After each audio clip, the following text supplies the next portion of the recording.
नमस्कार, हमारा नाम है समरीन और आपने देखना शुरू कर दिया है लाइव सिटीज। देखिए, बबीता कुमारी नाम तो आपने सुना ही होगा। जी हाँ, हम बात कर रहे हैं शिक्षिका बबीता कुमारी की, जिनकी नौकरी पर के पाठक का डंडा चल गया था। देखिए, आपको याद होगा कि बबीता कुमारी पर आरोप लगाया गया था कि बबीता कुमारी ने शिक्षा विभाग के आदेश का पालन नहीं किया है, जिसके बाद उन्हें अपनी नौकरी से भी हाथ धोना पड़ा था और उनका नियुक्ति पत्र रद्द भी कर दिया गया था। देखिए, पहले भी लाइव सिटीज ने बबीता कुमारी से बातचीत की है और जानने की ये कोशिश की थी कि आखिर इन आरोपों में कितनी सच्चाई है। आपको बता दें कि अब इस मामले में एक बड़ा अपडेट भी आया है। बबीता कुमारी कोर्ट चली गई हैं। जी हाँ, बिल्कुल सही सुन रहे हैं आप। बबीता कुमारी ने कोर्ट का दरवाजा खटखटाया है और कटघरे में के पाठक को खड़ा कर दिया है। क्या कुछ कह रही हैं बबीता कुमारी, सबसे पहले आप वो सुनिए। नमस्कार बबीता जी, समरीन बात कर रहे हैं लाइव सिटीज से। नमस्कार समरीन जी। जी, सबसे पहले तो बबीता जी, हम आपसे ये जानना चाहेंगे, देखिए पिछली बार भी आपसे हमने बात की थी और आपने बताया था कि अब आप कोर्ट का रुख इख्तियार करेंगे और अब सुनने में आ रहा है कि बबीता कुमारी कोर्ट चली गई हैं। कितनी सच है ये बात बबीता जी, आपसे ही जानना चाहेंगे। जी, कल 12 तारीख को डेट था। ठीक है। उसमें बिहार सरकार के वकील से यह बात पूछी गई है, जो आप जो 1976 का हवाला दे रहे हैं, तो जी। उसमें आप बताइए जो कहाँ लिखा हुआ है जो कोई भी कर्मचारी संघ संगठन नहीं बना सकता है। 1976 क्या, कोई भी नियमावली में अगर इस तरह की बात है तो आप दिखा सकते हैं। और दूसरी बात, जज साहब उनसे पूछे जो आपने इनका जो नियुक्ति पत्र रद्द किए हैं, तो इनका तो अभी पर्यवेक्षा अवधि शुरू नहीं हो रहा है, क्योंकि उन्होंने विद्यालय में योगदान नहीं की थी, तो फिर किस आधार पे इनका नियुक्ति पत्र रद्द कर दिया गया है। अच्छा, तो आप ये पूछा गया बिहार सरकार के वकील से, ये बातें पूछी गई? जी मैडम। अच्छा, तो फिर वहां पे जवाब उनको दिया गया है, मतलब बिहार सरकार के वकील के द्वारा, जो हमारे सीनियर बहस करेंगे, हमको कुछ समय दिया जाए।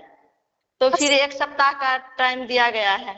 अच्छा, 1 सप्ताह का टाइम दिया गया है, तो अगली हियरिंग कब होगी बबीता जी? सोमवार को मैडम। सोमवार को होगी अगली हियरिंग। अच्छा, ये बताइए बबीता जी, आपने बता दिया कि कोर्ट में क्या कुछ हुआ। हम आपसे जानना चाहते हैं कि आपने जो याचिका डाली है, याचिका दायर की है, उस याचिका में किन किन बातों का बबीता कुमारी ने जिक्र किया है, क्या क्या शिकायतें की हैं?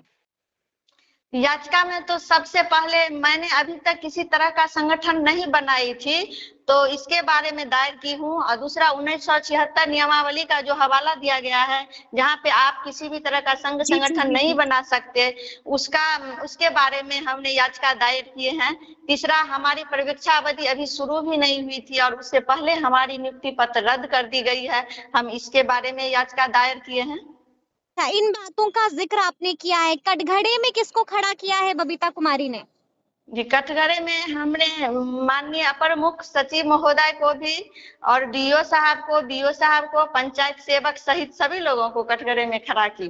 कटघरे में खड़ा किया। अच्छा बबीता जी, हम आपसे ये जानना चाहेंगे कि क्या कोर्ट जाने से पहले विभाग में, शिक्षा विभाग में किसी से बात की थी आपने?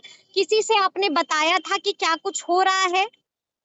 जी मैडम, हमने प्रधान सचिव महोदय को भी लिखित रूप से उनके संज्ञान में भी बातें दी हूँ। राज्यपाल महोदय की बातें संज्ञान में भी बातें दी हूँ। राज्यपाल के पास भी आप गई थी?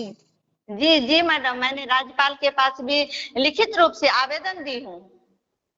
तो क्या आश्वासन मिला आपको? क्या क्या आश्वासन, कहाँ से क्या मिला आपको बबीता जी? जी, वहाँ पे हमें यह बोला गया कि हम विभाग को टिप्पणी के साथ भेज रहा हूँ यहाँ से। जी। आप इस पे कार्रवाई किया जाएगा, आप निश्चिंत रहिए। लेकिन अभी तक क्या शिक्षा मंत्री से भी मुलाकात हुई? शिक्षा मंत्री जी से भी मुलाकात हुई, उनको भी लिखित रूप से आवेदन मैंने दी हूँ। ठीक है। तो उन्होंने क्या कहा? उन्होंने ये नहीं कहा कि वो के पाठक जी से पूछेंगे? जी, उन्होंने बोले जो हम पहले वकील से राय लेने के बाद टिप्पणी के साथ विभाग में के पाठक जी के पास इस आवेदन को भेज रहा हूँ और उनसे पूछता हूँ जो मतलब क्या मैटर है। ये शिक्षा मंत्री जी ने कहा था? जी जी। उसके बाद कोई जवाब आपको नहीं मिला बबीता जी? जी अभी तक कोई जवाब विभाग के तरफ से नहीं मिला है। नहीं मिला है। और अब आप कोर्ट चली गई हैं, मामला अब कोर्ट में है। जी मैडम। क्या लगता है बबीता जी, क्या लगता है कोर्ट में क्या होगा, किसके पक्ष में फैसला आएगा?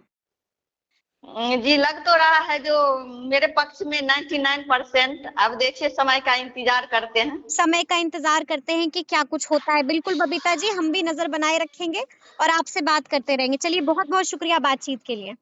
जी धन्यवाद मैडम। तो सुना आपने क्या कुछ कहा है बबीता कुमारी ने। साफ साफ कहा है कि कोर्ट से हमें अच्छी उम्मीद है, तो अब देखना होगा कि आगे क्या कुछ होता है। लेकिन इस तरह के तमाम अपडेट्स के लिए ऐसे ही हमारे साथ बने रहिएगा और देखते रहिएगा लाइव सिटीज। बहुत शुक्रिया।